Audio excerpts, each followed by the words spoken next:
It's Wednesday, my dudes, and tonight we sit down with the talented team behind Turtle Power, the definitive history of Teenage Mutant Ninja Turtles. So you know I'm excited. With the launch of their Kickstarter, they are looking to create another epic centered around our favorite four brothers. Damn, I was doing so well. Please welcome Definitive Films to the show. We'll talk with them about their creative process, their unique storytelling style, and so much more. So put down your combat cold cuts and tell the pizza dude he's got 30 seconds because it's time to go, Machu, go, Machu, go, go, Machu, go, Machu, go.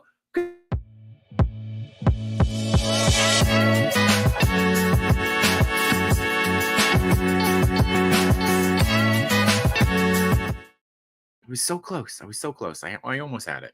I wasn't sure if you wanted me to hit the intro there, or yeah. Oh no, I wasn't going to do the whole song. What are you, crazy? Okay. We only have a few minutes here. It is Wednesday, my dudes, and welcome to episode 87 of Between Two Sentinels. 80. We're getting pretty close there to the old 100. I of course am J Shot, and with me is the man, the myth, the legend, the Tresemme champion himself, Machu Toy. How you doing, Machu? Ahoy, ahoy. Oh, ahoy, I messed ahoy. that up. Ahoy, ahoy. Yeah, see, we're all tongue-tied today. It's okay. Yeah.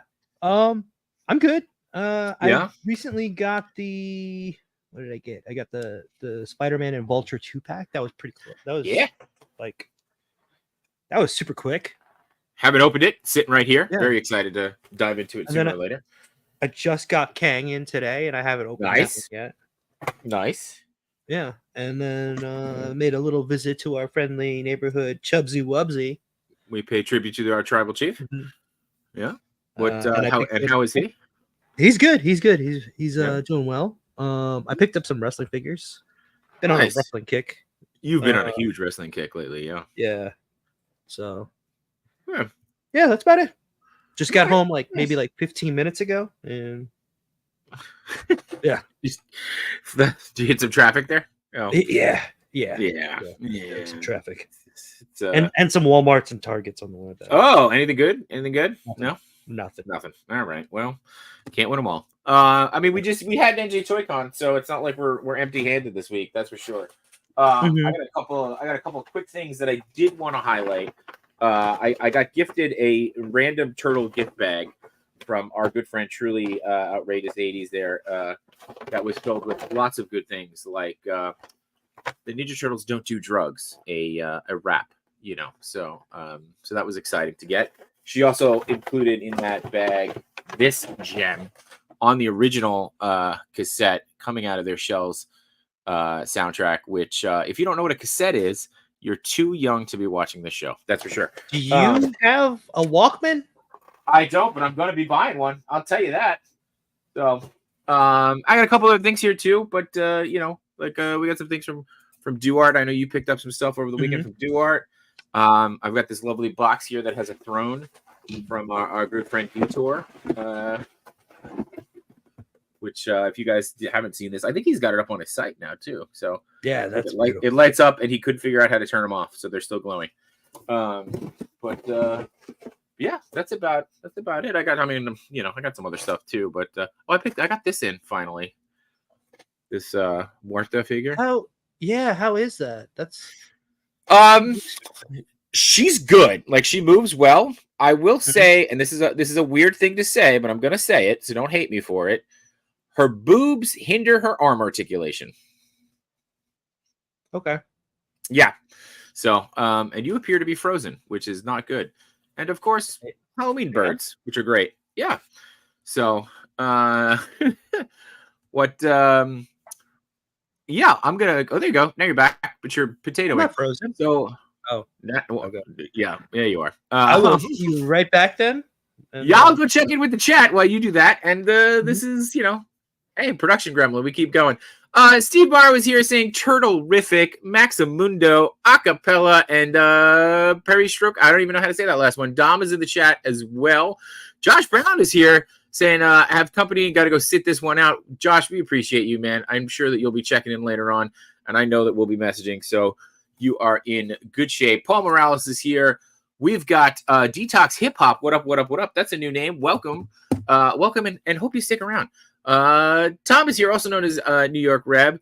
what's going on. Always great to see him. We saw him this weekend with Toy Mirth.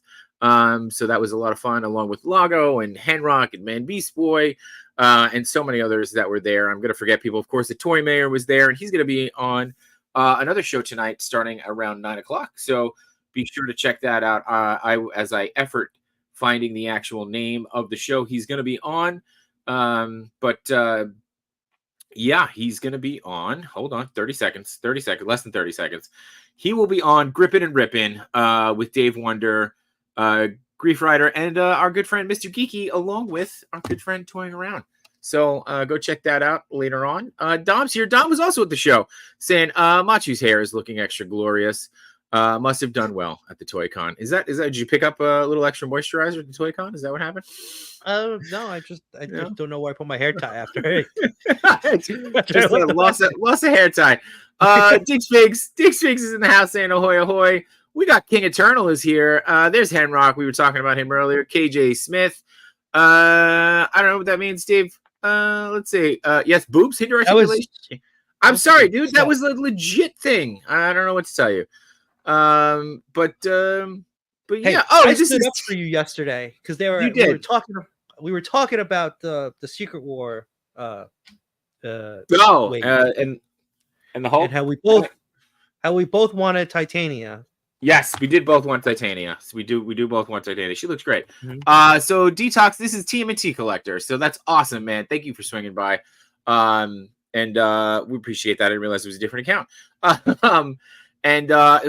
did forget, and I do want to give him a shout out. So D Blake was there and I picked up this awesome his Daredevil batons, and look how good they look wrapped around like that. Yeah, it's just he comes with one long version and a short version. Yep, it's this way you don't have to choose. You don't have to decide.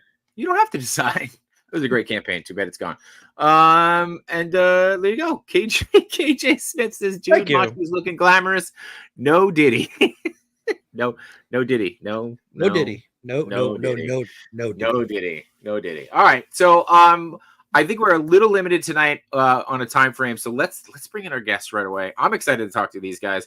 I've been brushing up on my Turtle Power rewatch here. But they've got a Kickstarter going on, and I do want to mention, as always, we'll pop their Kickstarter in the chat.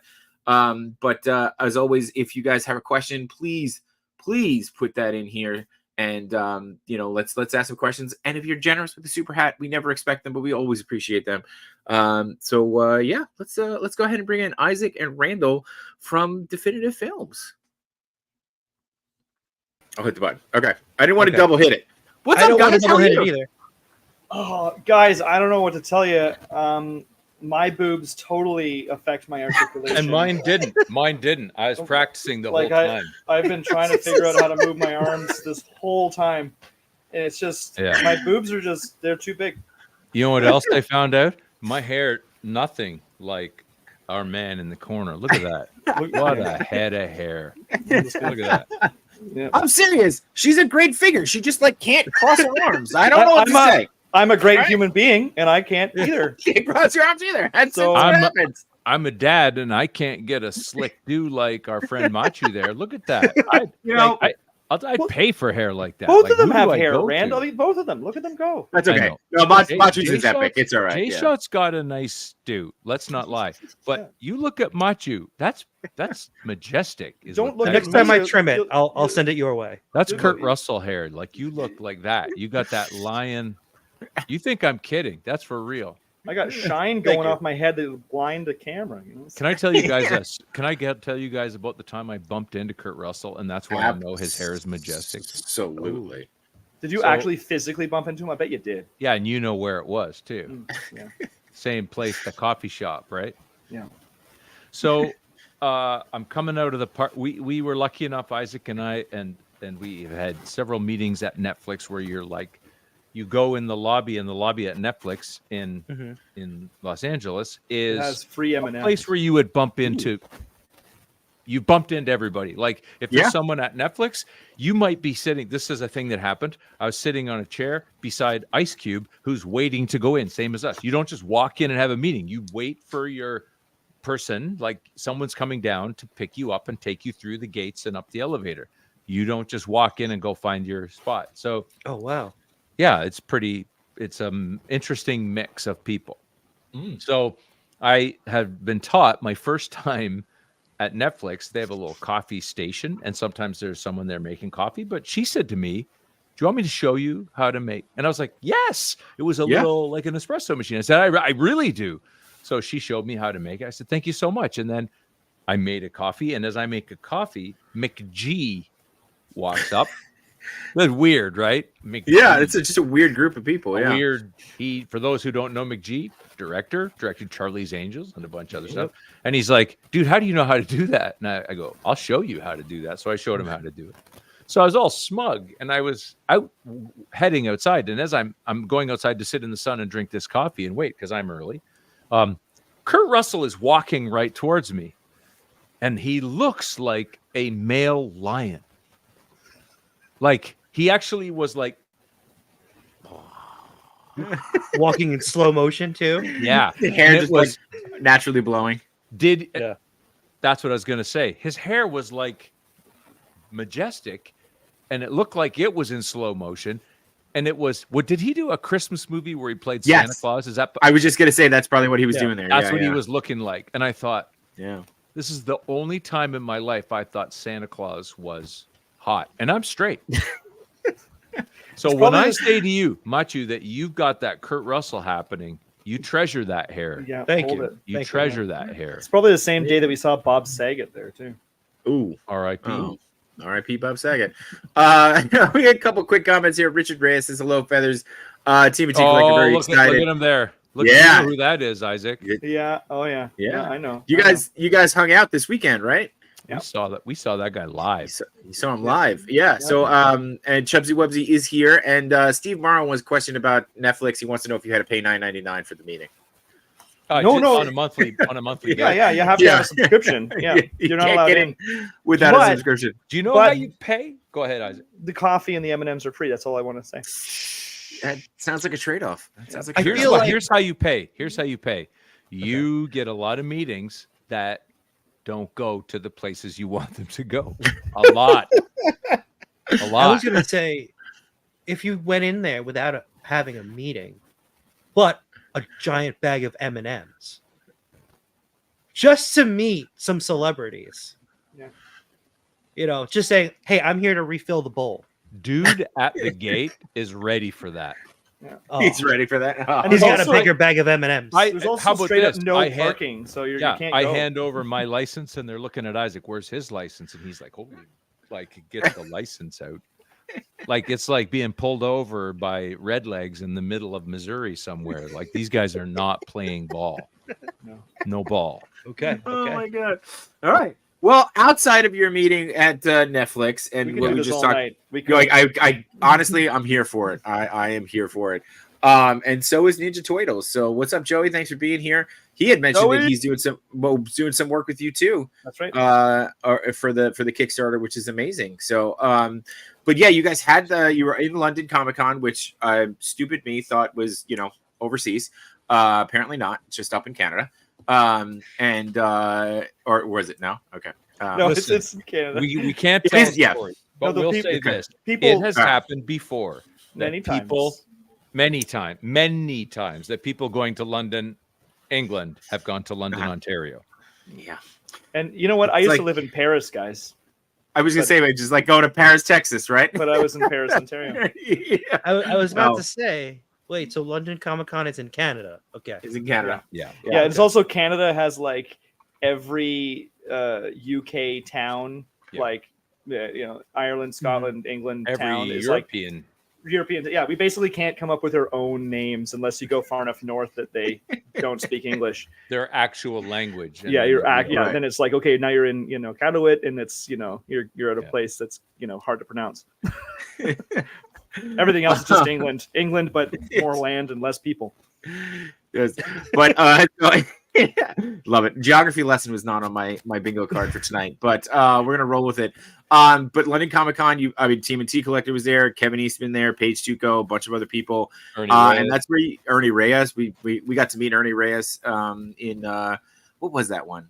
It was upstate New York, where Dom had it. So Dom was funny about that.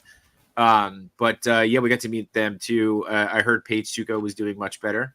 She was a little in rough shape when she was with us. So, yeah, a little. I think she had just gotten off some medication. So, but anyway, but you guys made your announcement of the Kickstarter, and I was hoping to have you guys here for a nice push, but you're already funded, so it seems like a bit of a waste. Well, oh no, we know we can go deep on this if you like. Yeah. Basically, the number is smaller on purpose. Okay. The real number is a lot bigger. honestly, that was one thing that Matt and I were talking about beforehand. We were doing kind of our pre-show check-in. Is that we've had people on here, toy creators and who in their Kickstarters, and they were much higher numbers. Yeah. And it was a little surprising, and knowing that what you guys are doing, and honestly, even with the unlocks that you guys have, or the backing options that you have, I was shocked to see the number be so low. But you're saying that was on purpose. It is on purpose. I mean, there's a lot of, here you can get into all sorts of secrets of marketing. I guess would not to say that we know any, but like the reality is that it's a big guessing game, and you're trying to create a scenario where psychologically a backer comes in and goes, "Oh, that's an attainable number," and that's a really, really hard number to land, because notoriously, and it depends on what you're campaigning, because if you're campaigning a board game or an action figure, there is a built-in expectation that if a fan comes into that, they're going to want to back that. Whereas a film, because you can't get the board game, can't get the action figure any other way.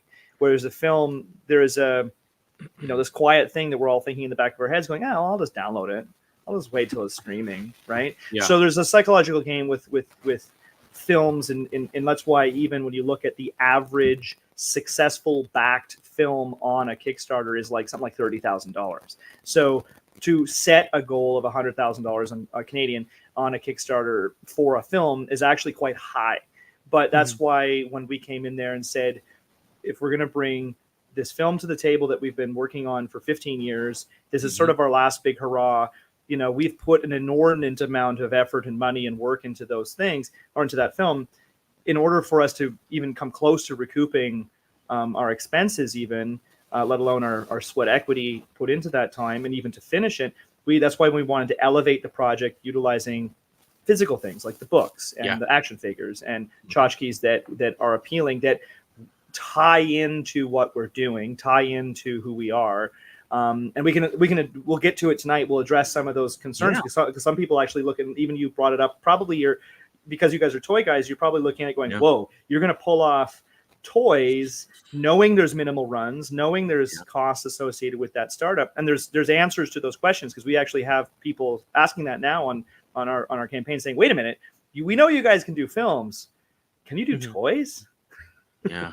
And if I was going to just take it into a little deeper water for a second, the reality is the number that we chose, if we were going to get brass tacks and just sort of open the cupboard and say, here's the business inside, that wouldn't cover our capital costs. No, it's not. It's not wages, not paying us. No. It's just paying us back for spend. Right. And was capital costs. And that's the really concerning part. I mean, again, not to like tip all the hats, but you go like, no, of course.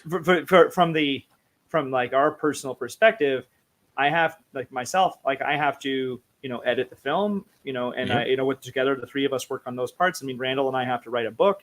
I have to do the actual physical creation of toys. And, that prospect of if the number is too low, if we don't kind of reach some of these stretch goals and build it up, I'll have to basically do a full-time job on all those three things for a year and not really get paid. Right. So it's pretty intense. So yes, we appreciate any and all army raising the reality. There's another side to this too, where entertainment has become ubiquitous. Everywhere, all the time. Free. You can, and I'll use myself as an example. I won't even point out a Gen Z. I'm not a boomer, but I'll play a boomer for this conversation. My dad will expect to see stuff on YouTube that he's interested in golf, right? And he knows he doesn't pay for YouTube. And he went from a guy who pays for the golf channel, which he does, to a guy who expects free golf stuff on YouTube in a minute. It took 1 minute for him to go, oh, can we swear on this? Yeah, sure. Yeah. Okay. Yeah. It's just like, imagine an 80-year-old man going, oh, shit. I can Yeah. watch That's fine. Yeah, that's so-and-so, you know what I mean? I can watch Yeah. so-and-so on YouTube. So Right. imagine a Gen Z kid or a millennial or my Gen X. They have so gotten accustomed to getting free content about anything they want. Like if you like Echo and the Bunnymen, you can watch Echo and the Bunnymen for free forever and listen for a very small monthly fee, or maybe listen to it free on YouTube. So Sure. having a giant entertainment industry blasting stuff at you 24/7 and beyond, it is hard to then say to someone, and you should pay for this one because it costs us a lot of money. So here's the thing, and I don't want to sound at all like I'm bitter or whining about it whatsoever, because Randall, and I and our business partner Mark, we're always, I will always be texting them, some other, YouTube video essay on the history of, you're going to say it. Because you get all these, like, say, YouTube video essays on Turtles or whatever. And I mean, I've met some of these guys that are making these, and I like these guys, and I go, but at the end of the day, if you're doing a Turtles one, most of them are taking shots from Turtle Power 1, right? They're taking Turtle Power footage that we released. And I mean, at the end of the day, it's not, we sold that film to Paramount. It's not really our film movie. It's not our movie to go, hey, you can't do that and send. And not that we're going to do that anyway, but you realize you get a little bit closer to the feeling of that, to go, even when we sold that film to Paramount, anybody who pirated it, that actually affected us directly, even though it was Paramount's thing. It's still the way the business works. It actually hits you in your own pocket. So seeing like this, like, and Rand had a great quote he said to me earlier. It's like, we obviously live in a world of remix culture, and we created a cultural product. So, so thus with this specific campaign, we are quite literally by the extension of handing over our archives and the bonus features, we are handing the remixers our raw content that we worked 15 years to collect and build. Yeah. Because the moment we hand it to any backer, they're going to put it online. Right. So it's going to end up online. Some do. Yeah. Some. But you know what I mean? Like it's likely to end up online very quickly. And I'm looking at both of you. No, I'm not. No. We're not. We're not going to put it online. I mean, this is us online. Let's just say this is not a complaint. What it is you're just facing a reality. You're as a content maker, you start to say things like, well, there's a reason why you go to see Mastodon and they want you to buy a shirt, right? Yeah, they want you to buy some stuff. And because they don't get to sell Mastodon albums. Sure. Yeah. Right. So I'm gonna stop you guys for a quick second because I want to do a little backtracking. I think we just continued our conversation from backstage, and I did not do a good enough job of setting you guys up. So just so everybody knows, Definitive Films in 2014 released a film called Turtle Power, which was celebrating 40 years of the Ninja Turtles, right? And that's all true. Yes, that's true so far. And this thing is literally, it is a massive collection of interviews and footage from other pieces. It had, Kevin Eastman and Peter Laird were in it. Steve Levine. It went as far deep into having Steve Vonner in it, right? From who sculpted the original Turtles, Playmates guys. It's incredible. If you are a Teenage Mutant Ninja Turtle fan and have not seen this, I don't know what you're waiting for. And I do want to talk to you guys about your storytelling style, because that was something special. And I'm actually going to mute this and let this kind of just play in the background a little bit so people can see it. But I don't want to get in trouble for any of the music and stuff like that. So, and music, I think it's all fine. This trailer is all ours. This is the new trailer. This is the new thing. Okay. This is the Kickstarter. Yeah, that's okay, not sorry, the my mistake. New one. Yeah, my mistake. All right. So we'll play that in a little bit. But if you go to YouTube, there's a trailer still for it on there. All right, I can do that. Give me a second. I'll do that. Let me stop sharing here for a quick second. So, and what your new thing that you're doing is taking footage that you either shot or got access to from that film and creating a new, and it's a 4-hour epic. I should say it isn't It isn't material that we used in any way for Turtle Power. That's the crazy part. We kept shooting. I'll give you the ridiculous story on this. And by the way, this is the one that I told you about off camera, that it could go down a path where it sounds like I'm complaining, but I'm not. And it's, again, this is the second time we've said that. The thing is, there are things that happen in this business, specifically the way we interact with the business from where we live and the level that we're at, which is we're tiny little players, where big companies are doing things with these franchises that make sense to them, but they don't make sense maybe to the fans, or they maybe don't make sense to documentary filmmakers trying to tell a story about that IP. So we started this documentary because of Isaac. Isaac had a great idea, and his great idea was based on some principles that I had. So I think what he said is, the thing that you're thinking and you're doing, and that I see as a young guy, he's just a kid at the time, he says, you should apply that to something like the Teenage Mutant Ninja Turtles. So we actually had a set of principles. I won't even say Isaac had it yet. I did. And I think he just thought it could work for that.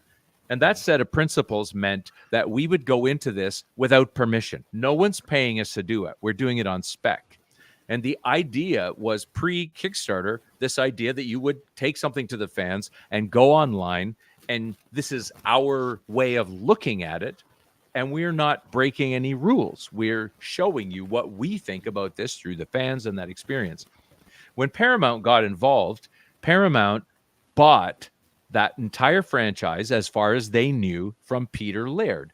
And when they bought it, I think they just thought they bought it all. In fact, I'm pretty sure that that's what was said to us. We bought the whole thing. And then they found out there was a documentary. Now, the person running Peter Laird's company said to me in one of our very earliest conversations, we just talked to our lawyers and we can't stop you. You can make it. And it's true. We could. It didn't mean it was the movie that everybody wanted, but it was a turtle documentary that would be probably similar to some of the YouTube stuff you see today, where you take footage and you discuss it and you parse it up and you go through this process. But when we entered into making this documentary, the combination of Isaac's youth and his passion and his enthusiasm and his driving forward with that enthusiastic passion, and my resistance to enthusiasm and my more academic approach. I'm not a fan of Turtle. The entire franchise I knew about, but I wasn't a fan. I didn't have the Turtle Power thing in me. I approached it a different way.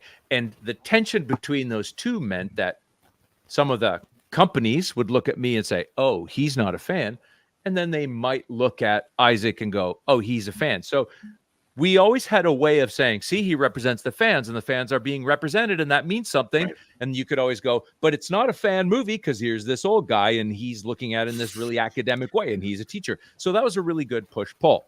And of course, it creates for some tension in the group at times when those energies are in conflict, but that makes for a better product. But through that process... Really interesting car rides, though. Really interesting. Yeah, very. I think Isaac would agree. What started to happen is the people inside the franchise immediately loved what we were doing. They got us. Mm-hmm. They got it. They knew that that energy I just described to you was lightning in a bottle, meaning Isaac literally somehow got the original voice cast together. Yeah, he did that. And it's madness that it happened. And they had never gotten together. And we started saying that day, wouldn't it be great if we got Peter and Kevin back together? Well, then we did it.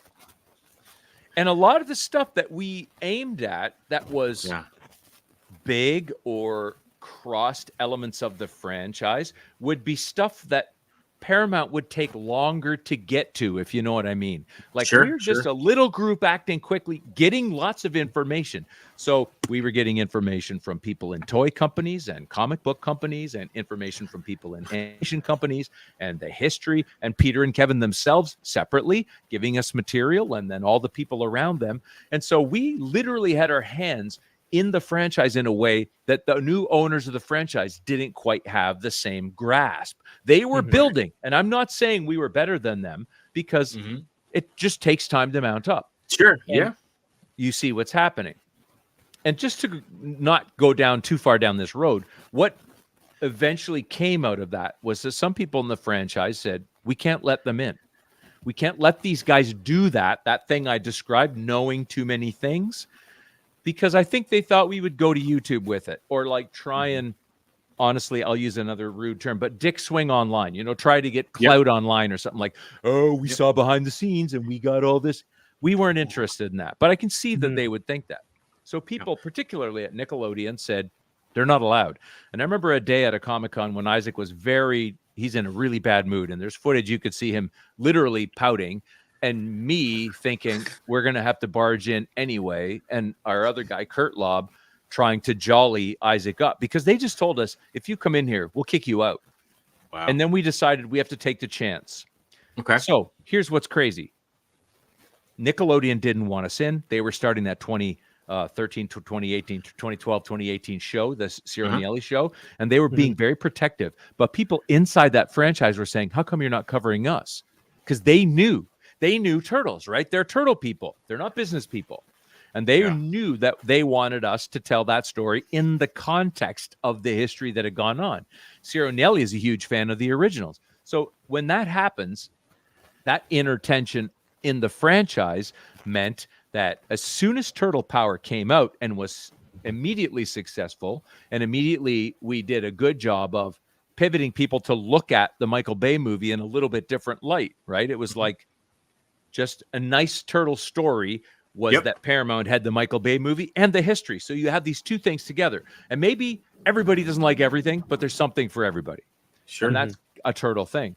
Well, people inside Nickelodeon reached out to me immediately, and it was Isaac at that Fan Expo 2014. You remember her.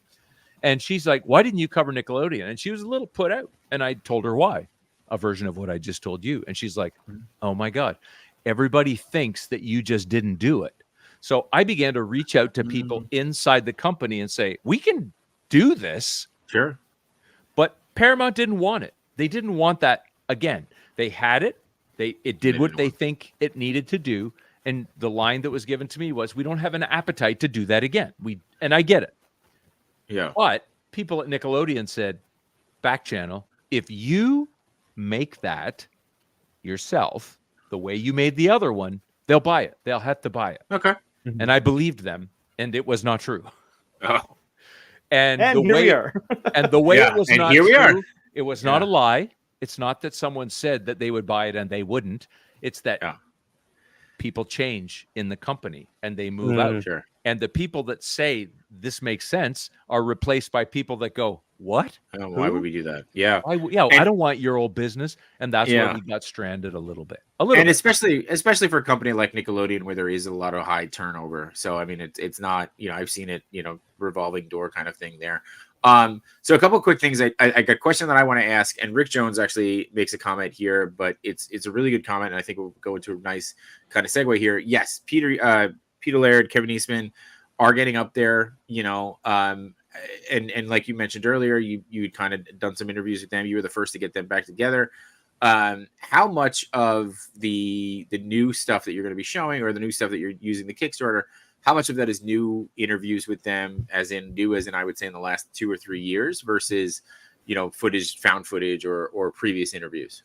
I would say I was saying this to somebody the other day. We have interviewed Peter on his own maybe 4 or 5 times. Okay. Kevin, maybe not as many, but like they're all extensive, and we've just they've been around it so much. But I mean, a lot of like even the doc, this new one will weave content from all of that entire history with them.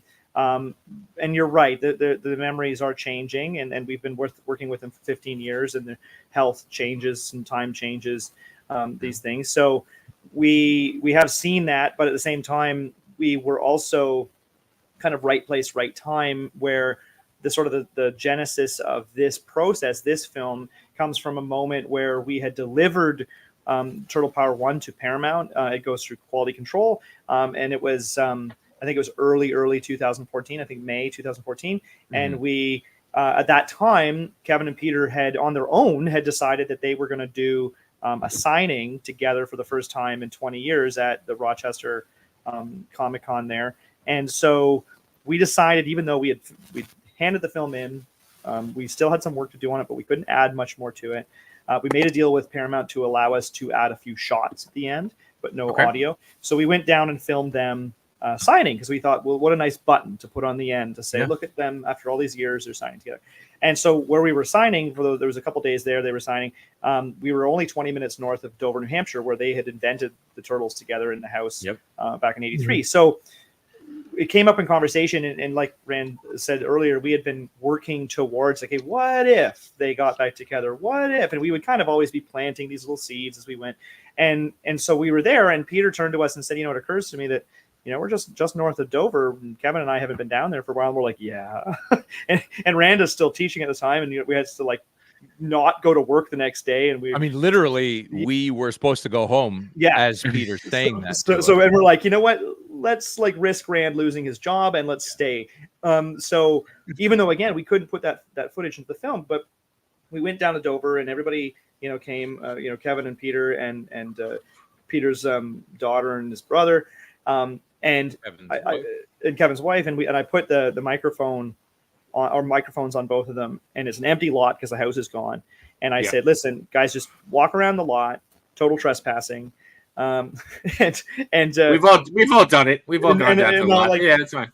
And we'll record some stuff, and we'll see where it goes. And we just don't know. And so in that moment, and then we're talking about memories fading here, it was so, like, it was just so nice that we were able to help facilitate or be a catalyst for a moment that they, in a time of lucidity and heads were all in a good place, could share that like hour and a half of memories together on this lawn. And we recorded the whole thing, and it was incredible, like, very emotional, and everybody was like, really loving it. So we walked away from that and said, holy cow, what an amazing retelling of this whole story. Too bad we already delivered a film, but immediately we knew in the process, it's a 90-minute film. This franchise is massive.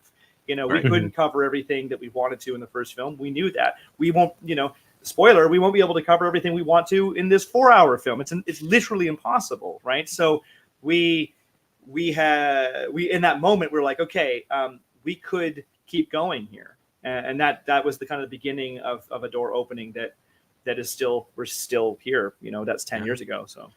And so that footage is an integral part of the opening of this new project, is their retelling together in a really, really great moment. The funny thing about that footage too is when you see it, you'll see Kevin and Peter are sort of laughing and having fun. There are people off camera crying. Yeah.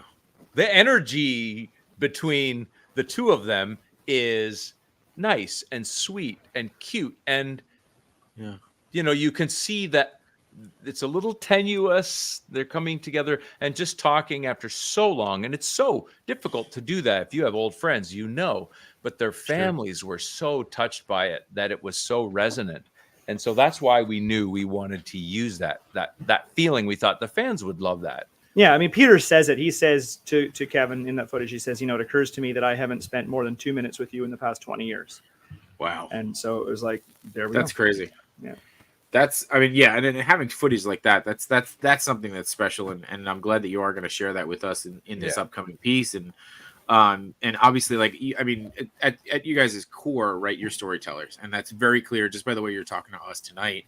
How did so? I kind of want to ask a little bit of an open-ended question that maybe isn't geared towards Turtles, but talk to us a little bit about your kind of junction into storytelling. And Randall, you've been directing and doing other film. You're no stranger, especially even to things like Turtles. You got Power of Grayskull, and the Baywatch movie that's their miniseries that's coming up.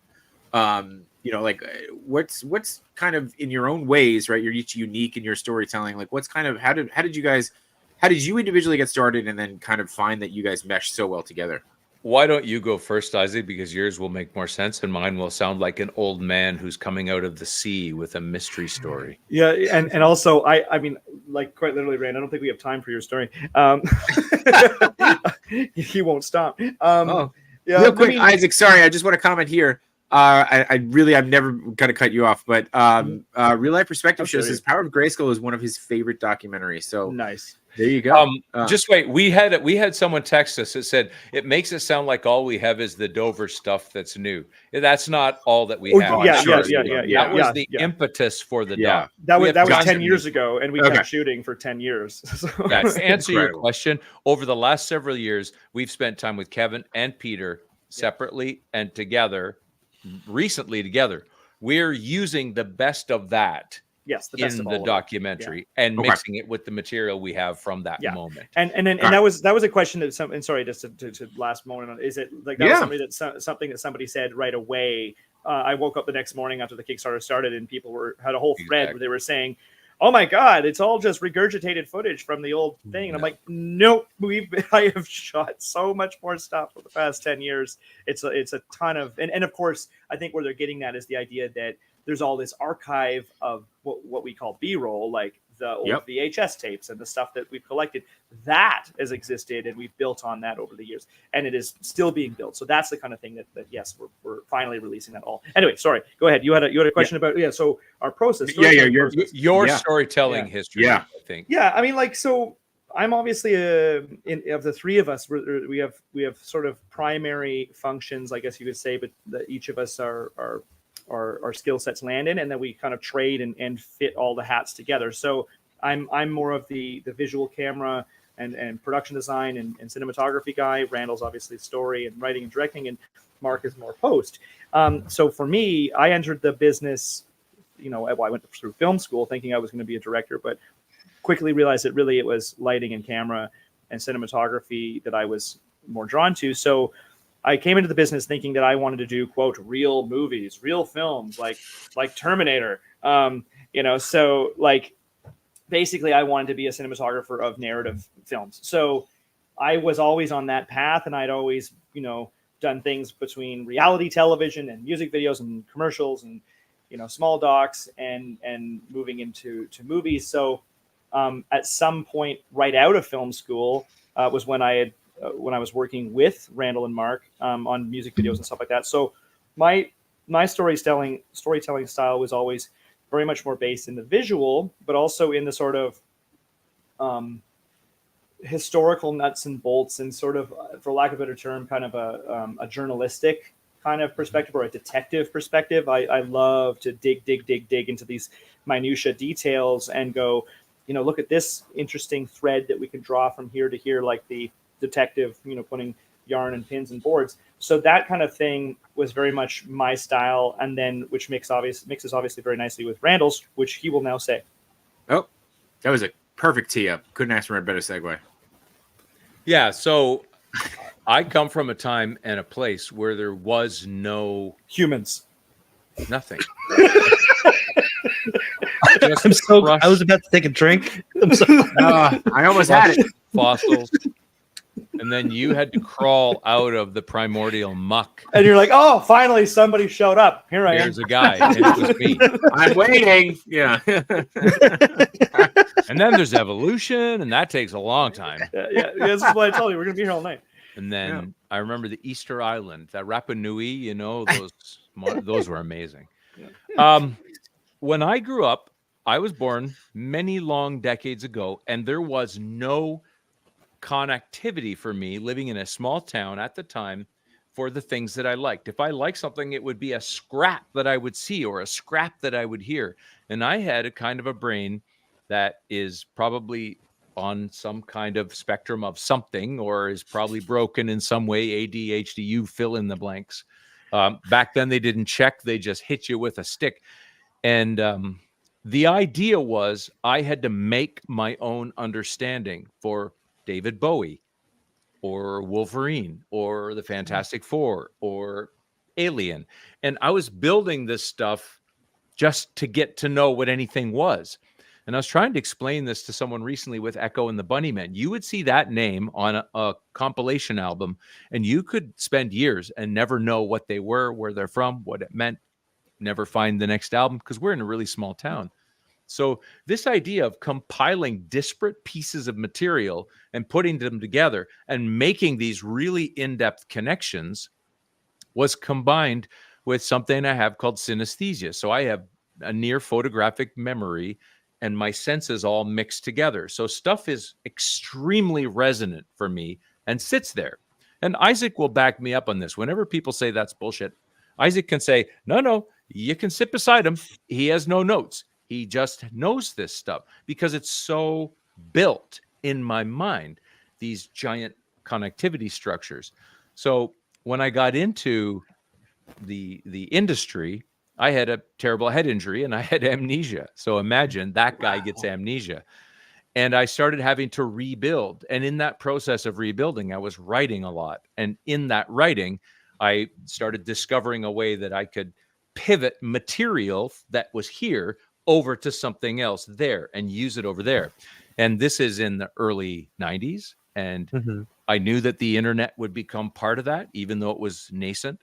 And I just decided that the internet and education and entertainment and music and all these things were going to come together and they're going to reach a critical mass. And the way my brain worked, it was like I was always waiting for that to happen. And as soon as it happened, I just knew how to do this, which is to say, to compile, build a thesis, a working structure, and then apply material to that working structure and keep accruing and keep building. But it's not a snowball running down a hill. It's a structure that is chosen and done very carefully, curation, editorial, and the thinking. And that consistency and unity of purpose comes from my passion as a little kid. Like, who is Stan Lee? He's writing in these comics. He has a soapbox. He says Excelsior. Like there's all this stuff that you build. And when I met Mark and Isaac, it was like they would go, oh, we can take this crazy man's academic insanity and map it on. So when he said, let's do Turtles, I said, no. And then a second later, I went, yes, F, we have to. Because it's so, and again, his energy is all go. Let's go. Yeah. Enthusiastic until we fall down or hit our heads. And for me, it's, I can't turn this aircraft carrier so quickly. Like, it's so many things. Like, once it turns, like, the only way to describe it is it's so all-consuming to build these things. So the concept of the story, much of it will come from me bashing on the stuff that he will say, right? But once I come in and start doing what I do, it's bigger and it has context and big chunks that come out and intersect with other chunks. And if he can keep pushing that energy into the franchise, you pull out these richer details or these more connected elements. Like someone would say, well, why did Turtle Power show what it showed? Because Isaac was saying back then when we started making that movie, we have to talk about all this stuff. And I said, no, we only talk about the first things, the first creation, the first comics, the first movie, the first animated series. And we never say that. It's just, that's what we have to do. And with this one, we have this other sorting tool where it has to be the idea of evolution, mutation, and reboot. And what does that mean? You have something is changing over time because of these outer pressures and energies coming in from other people. Ryan Brown comes in, Steve Levine comes in, keep adding people. Richard Corbin does a turtle, and it's crazy. And what you end up with is this understanding of a Mr. Potato Head that is a cultural tool that people can take and apply to their own creativity to it, and they pass it on to another group and they apply their own. And in each case, all we're doing is reproducing the thing that a hungry kid does when there's a total shortage of information. Getting stuff together, building this thing, and then going, I'm trying to understand it. That's really what's happening, and it's too in-depth, but there it is. Matt, you look like you're locked in, like something just clicked for you. Like this is also how you think. Yeah, it kind of is. Just like Matt, I saw it switch in your head. I saw it. I'll say this, Matt. I'm not a person who does this. People do this. I'm lucky that I've been able to access it and hold it to apply to other things. Like you have things that you collect behind you, right? And they're physical manifestations of your passion for something. For me, I collect these connections. Like what Isaac would say probably about me is he likes the process and the behind the scenes and the people and mixing it all together. And I'm not as concerned about the caring and the collecting and the feeling. You know what I mean? I don't get the nostalgia bump from seeing Krang. It doesn't, but I think of Pat, the voice actor. Yeah. And you know what I mean? Like, and that's exciting for me. So when I see something that is emergent from the material that you like as a fan or as a person who's loving your nostalgic childhood or the nice feelings you get, I'm getting those feelings from the juice of the process. Like, oh my God, look how much work somebody had to do. And remember, Isaac, he's telling us how he builds that voice. And you're like, this is revelatory. Nobody knows this. Yeah. Like that's what's exciting. So and Matt, jump in if you want to. You talked about Pat when you were talking about the first, and it clicked in my head because obviously I just mentioned earlier that I rewatched the film. You're right. Like I noticed at times that you're absolutely right. You only focused on the first pieces of things. You didn't focus right, and that it didn't click until you said it. But that's exactly it. But talking about talking about Pat and who does the voice of Donatello and Krang, the story he told about how he got to Krang. Where he's like, I just pictured my old Jewish mother, and he's like, "This is what I get. This is what," and I was like, "Oh my God, that's hysterical." I'm gonna get he didn't do Donatello. He didn't. Oh, sorry, my mistake. My mistake. That was Barry. My mistake. Yeah. My mistake. But that was great, and I mean, like, there's those little nuances and those little moments that I almost feel like you don't get because I mean, there's hundreds of documentaries out there about Ninja Turtles, and somebody had mentioned the toys that made us, and then you see that aspect of it. But there was a lot of things that you don't get in there. And it's interesting that you said the first because that registered with me. I can tell you why you don't get it, Jay Shot. I can tell you why that never happens. Or let's not say never. Well, how about Isaac? Why don't you tell him what you think as a person who sits there?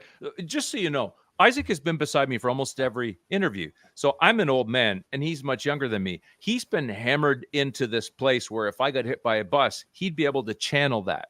He may not have the same connections because of the age I am, whatever, but he's seen that process. So he can probably explain very clearly why we dig up these little weird elements. See, let's test him. Wow, that's a lot of pressure. Now I've got to show this, amazing response. Show your work. Yeah. I mean, well, and I also just want to, I did want to also, not to dodge that, but I did want to point out that the timing of which, because like you said, you mentioned some of the other docs and stuff, and that there are lots of pop culture docs. There wasn't when we made this film. There wasn't anybody else. Like I think there was maybe King of Kong, maybe King one or two. Kong. Indie Game the movie, and there wasn't really. We were one of the earliest pop culture, and that's why even when we're talking about this voice cast stuff, like they hadn't got back together because they hadn't, nobody was doing that. They weren't doing con signings and stuff together. It wasn't a thing yet.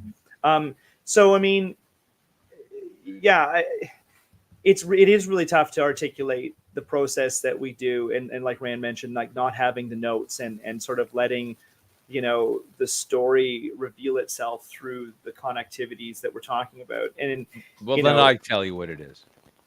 Let's just do it easy. You just give them the answer. Don't set me up for this. No checklist. Exactly. It's like it's essentially what we've always done is like, and oftentimes people will say, "Can you send us questions in advance?" No, there isn't one. The question, the answers to the questions are what you're going to say.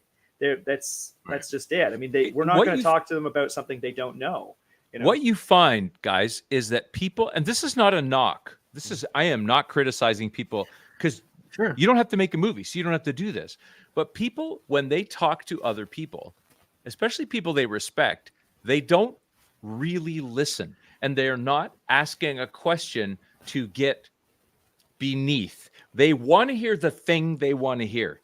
Yep. Like the Chris Farley joke, that is, the SNL thing. Like, do you remember that scene in that movie where you were doing that thing? That was cool. Like, that is making fun of a true thing that we do.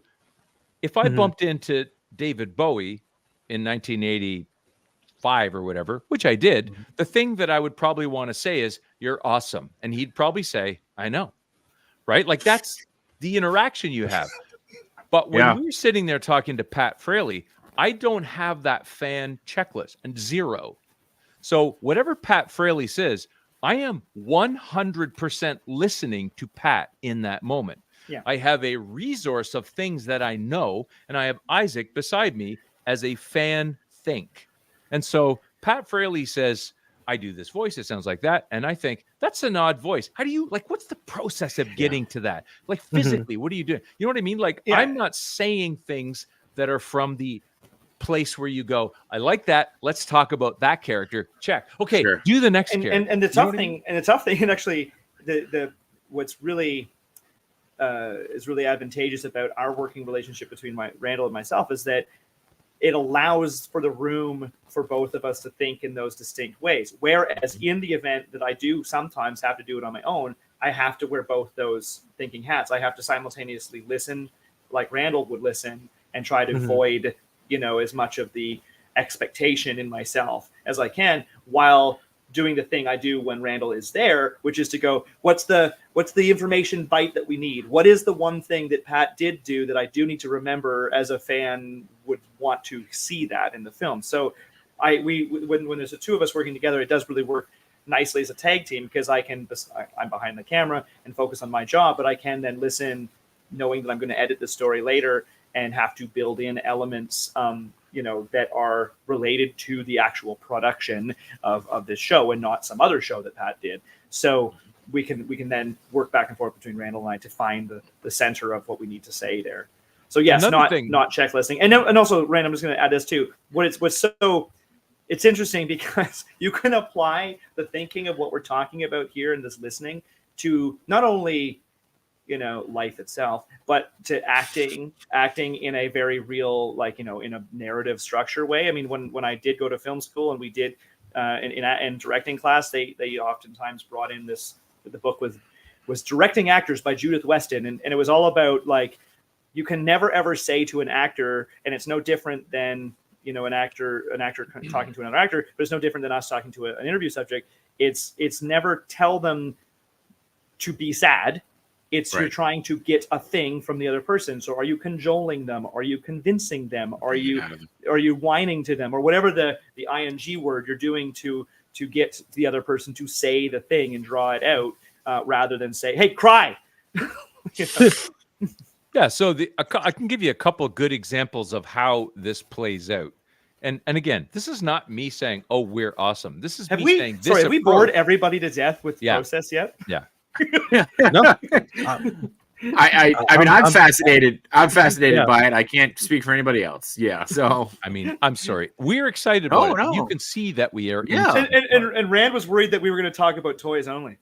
Oh no, dude. Like, by the way, like, this is why you're here, right? And we talked about this.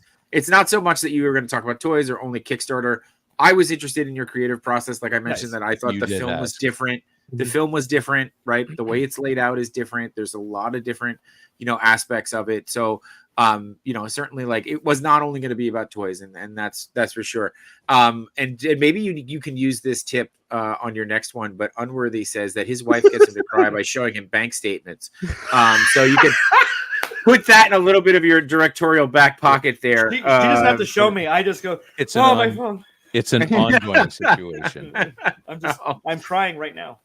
Yeah. The example that you could look at would be, and there are multiple versions of this happening, but if you interview somebody and they say, I've never thought of this before, or and that happens all the time with us.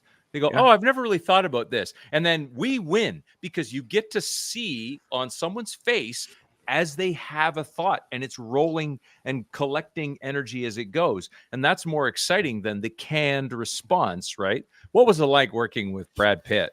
Sure. It was awesome. You know what I mean? Like, we're asking questions that are novel to some degree or inspire a novel response. And then we're feeding into that energy so that it continues to go in that direction. Second thing that you'll see happening, and this best example I can think is Neil Adams.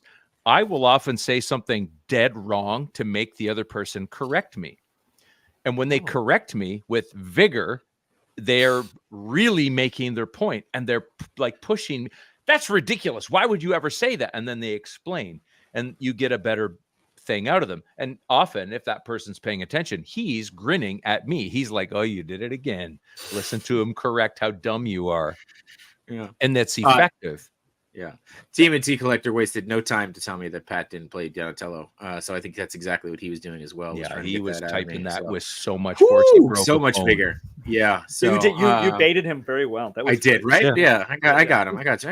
You good. Yeah. Listen, Yeah. I'll apologize for going so deep on this, but it really No. is one of the things that makes our movies different. It Yeah. truly is Yeah. that we really have this approach where we are saying, we call it elevating the content. material, Yeah. that we are looking at it. Do you remember Louis Leterrier's comment to us, Isaac, when we were doing the Dark Crystal doc? Louis Leterrier did not want to let us do it, or rather, he was resistant, did not want to talk to us. But once we got in there and started working with him, he was surprised, and he said, "You know what? You guys are doing a great job, and you respect this, and you're giving it what it deserves." And that's that feeling that you're not trying to make something happen that gives you a feeling you had when you were 12 and you watched Star Wars at the drive-in. You're creating something where you're opening a box and you're pulling things out and you're looking at them, and boy, I'm seeing some of these things for the first time. That's what we're really gunning for. And we're not making fun of any of our subject matters. Never. Or subjects, I should say. Yeah. Never. All Not right, saying that anybody else does that. let's dive into the Kickstarter a little bit before we completely run out of time. I'm absolutely loving this conversation. My fault. No, there is no fault. There is no fault. This is great. Insurance. So we talked about Sis, and I mean, you've got kind of the clip right here of, and again, I'm going to play without the audio. Just kind of, it kind of kicks us off here, showing the vacant lot, which now I believe has the commemorative manhole cover, which I will not be having a felony on my record for stealing. So I mean, that footage alone, I think, is more than enough to want to back this. Yeah. But you've got so much more that you guys are building on, and you giving. This is actually something that's a little bit unique. You start with the add-ons to build your own bundle, which we've had multiple Kickstarters on here before.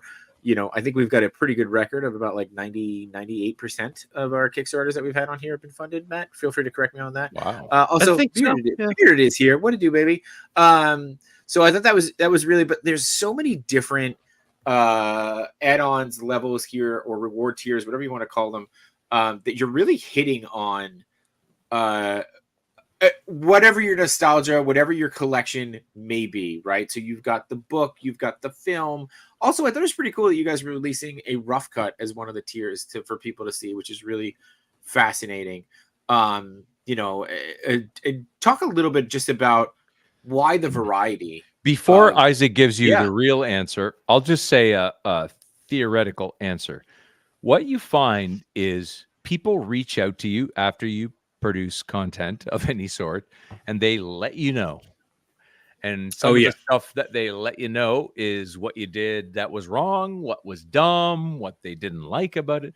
And this is kind of 10 years of focus grouping through several movies to think, okay, let's try and satisfy some of these requirements.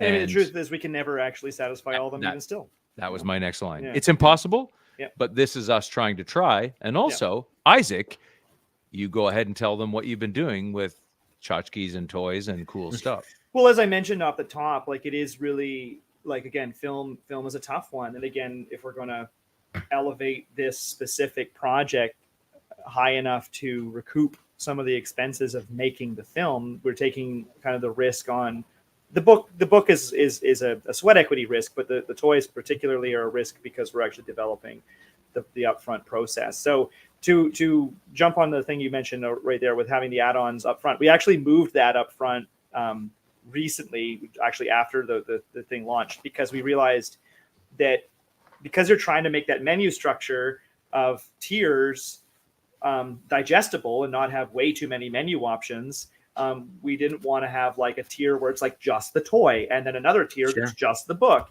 and another tier that's just this. So we said, okay, if you want the movie at these different types and sizes, whether it's digital download or digital download with the bonus features or the physical media, etc., at any point you can say, you know what, I do want a Kevin and Peter action figure, and I do want a book, or I do want this. So that way, putting the add-ons up front to remind people that the a la carte-ness of it is designed so that they can go, oh, I actually want some of this stuff, and I don't want a Blu-ray on my shelf. I just want a digital download or whatever. So having that, because I mean, in a sense, we're actually kind of it is kind of like 3 Kickstarters in one.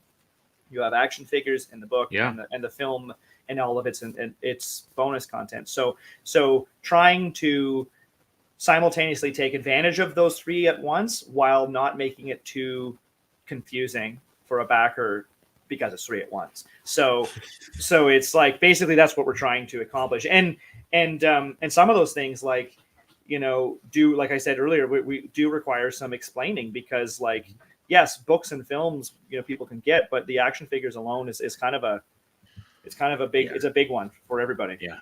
Mhm. And I'll add another element to this. The idea is a spoonful of sugar helps the medicine go down. Sadly, the thing that we really do is we're filmmakers. Yeah. All this other is to supplement the thing that we really want to sell, but it's just something that's very hard as a value proposition for people, or it appears to be. Maybe it's just that we aren't doing the right work, but I don't know.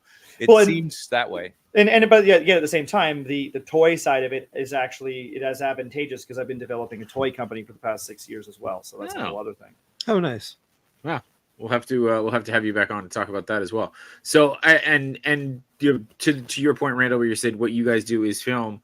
You know, you are bringing in other people who do these other things, right? So, like we've mentioned, Joey Ninja Turtles, who was here, sounds like he's gonna be working on the pin for you guys, which is awesome. You know, and if you look here, it says, you know, Kevin and Peter figures are gonna be sculpted by Steve Arner, who did the originals, which is incredible. And I thought the addition of the Punked Out Commando is really cool. Because that was one of the original figures that was lined up but never created. Is that essentially? I'll give a little every chance I get, I tell the story, because it's basically developing the provenance of what it is. Because I remember when we were doing the first documentary, I kept saying on like message boards like the Technodrome and stuff, and saying, listen, we have uncovered things that no Turtle fan can possibly know exists, and it would kind of just go on deaf ears, or maybe people didn't like hearing that they didn't know everything. But it was something that we uncovered when we were going through old VHS footage that Peter and Kevin had shot. And one of the things that Peter shot was they literally put the camera on the table in Playmates for like 2 hours during one of the earliest meetings. And John Handy, the designer at the time, was presenting everything that would have been pitched internally. Yeah. So yes, Playmates is going to do this, but they have to then take designers that pitch internally so that they can get, you know, toy companies on board and they can develop the product. And you remember that these decisions being made in those meetings were going to dictate not only the toys, but how the cartoon would be, what the storyline would be, how they were going to adapt the comic book into a show and a toy line simultaneously. So in those meetings, there was all these other characters that we never saw any version of whatsoever in production. So it was shocking when we're like, whoa, there was going to be like a face in the wall of the sewer lair that was going to be integral to the show.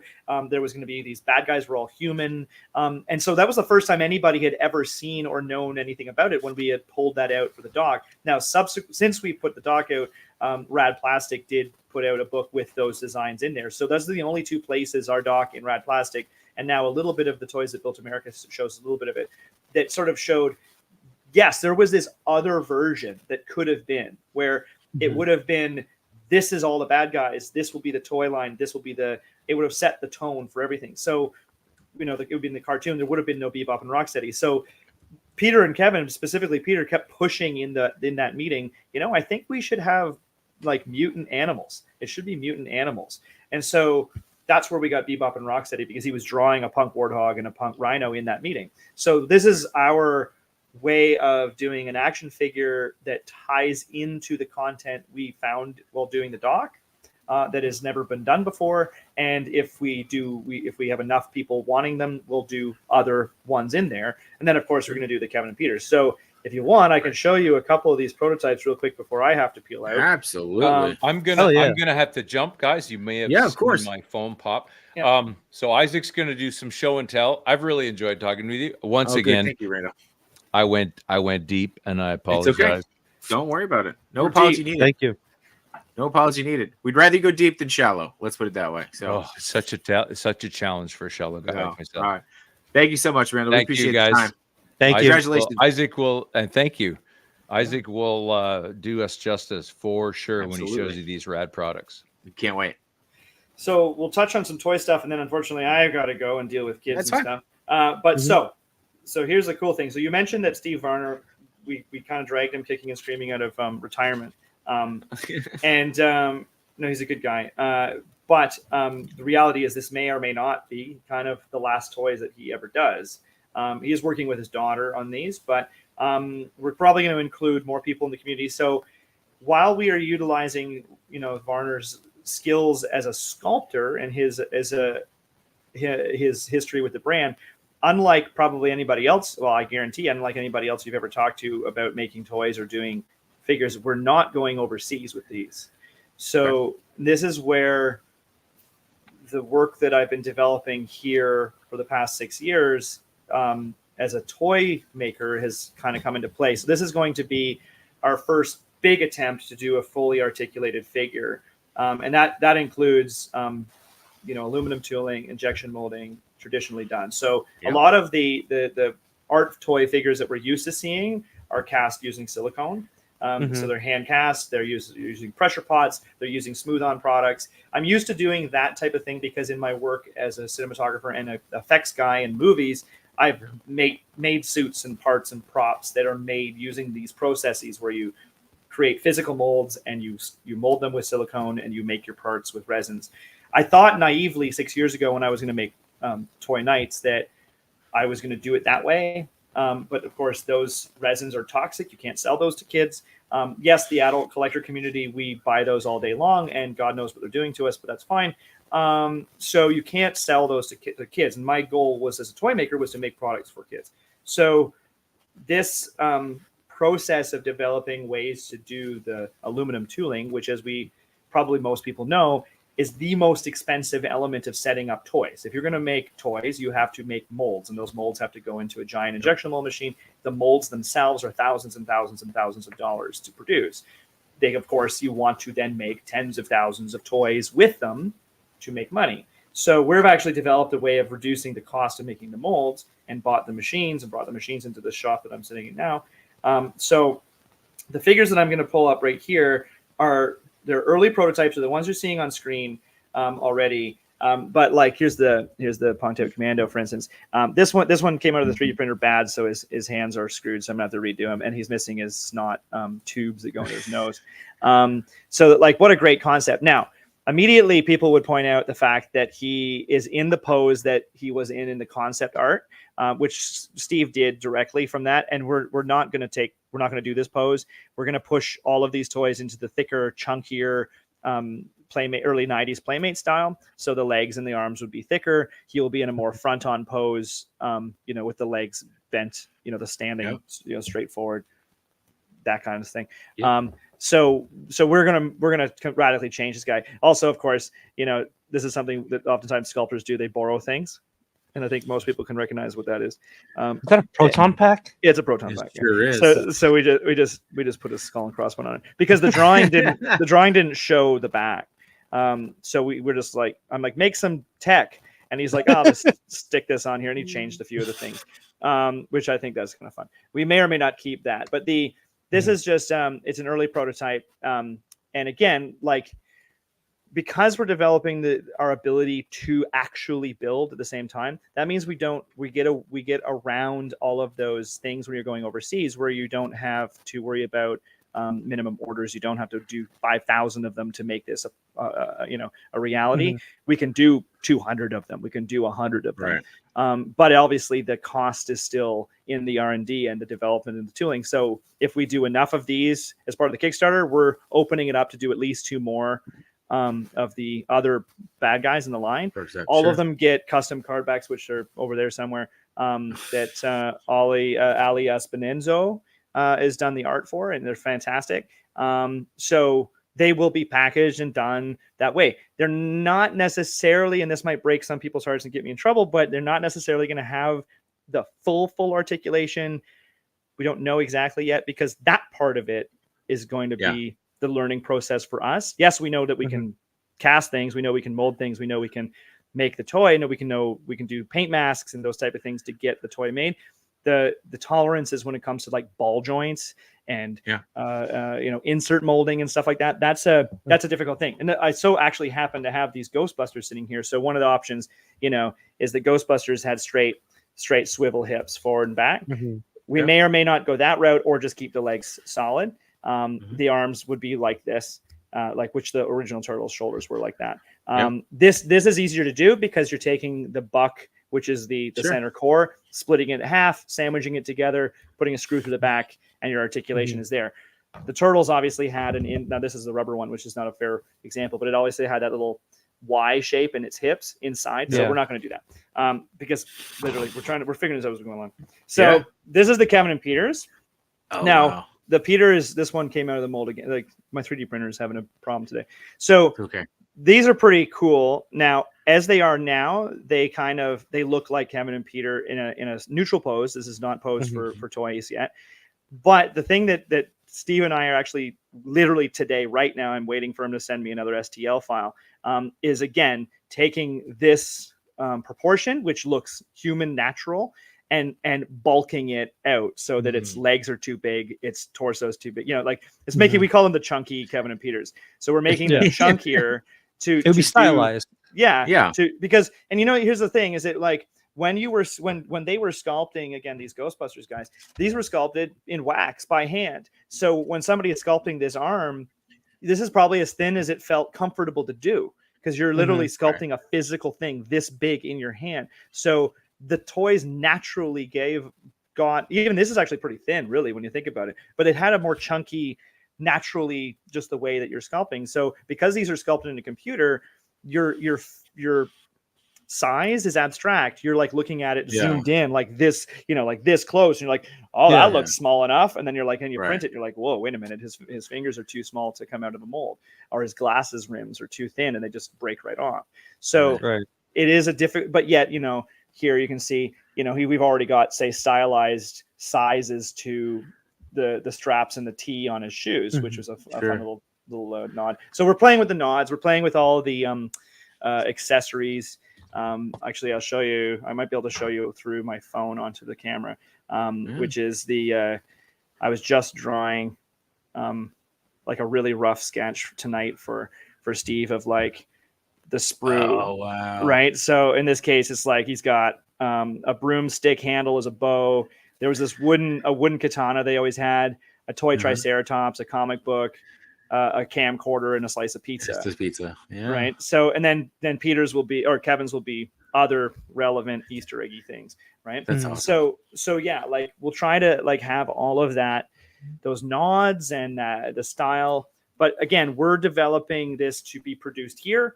We're gonna see that through and show everybody the process of how we're doing it. So while some people had concern that they had backed Kickstarters before that had toys and then they would run into production problems with Asia, we don't have that type of problem.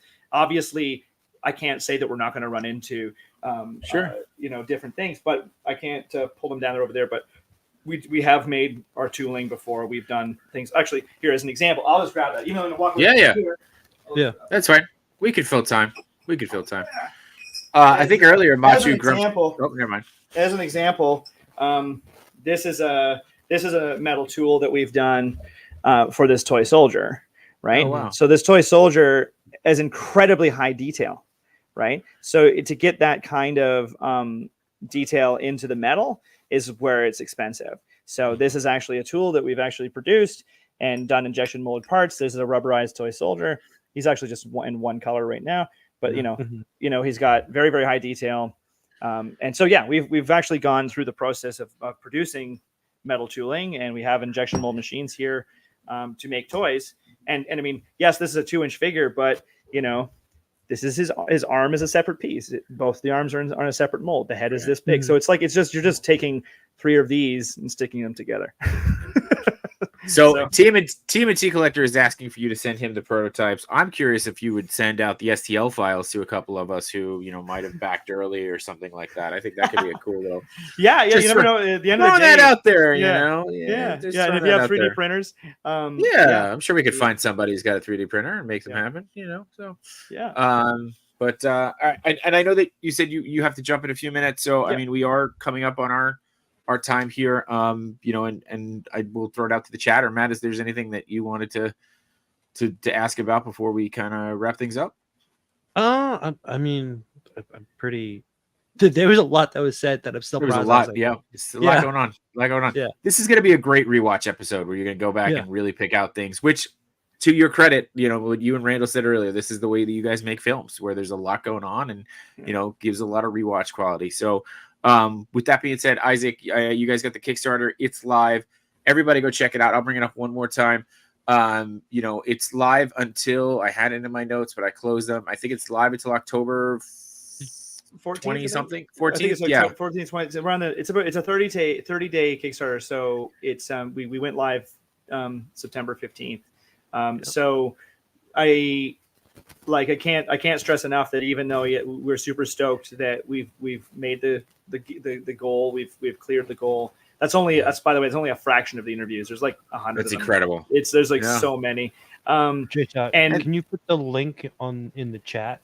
Yes, I can. And I did want to call out really quickly because there's some new names here that the toy industry is pretty familiar with, or should be familiar with. Trevor Zammit from NECA, who has most of my money at this point. So but yes, let me drop I will drop the link into the chat for everybody. Yeah, because we had and what we've really been discovering is that social media has very much changed. The marketing landscape has changed. And I think that a lot of people we're probably all aware of that at some level. Our algorithms are feeding us things in weird bites. We're not seeing what our friends are posting and sharing. So I'm trying now to encourage people, as an army out there, the graphic's not up there yet, but there is some really cool stretch goals. You're going through a list of insane amount of bonus features. Yeah. And there's actually more than that. There's dozens and dozens of hours of things that are coming.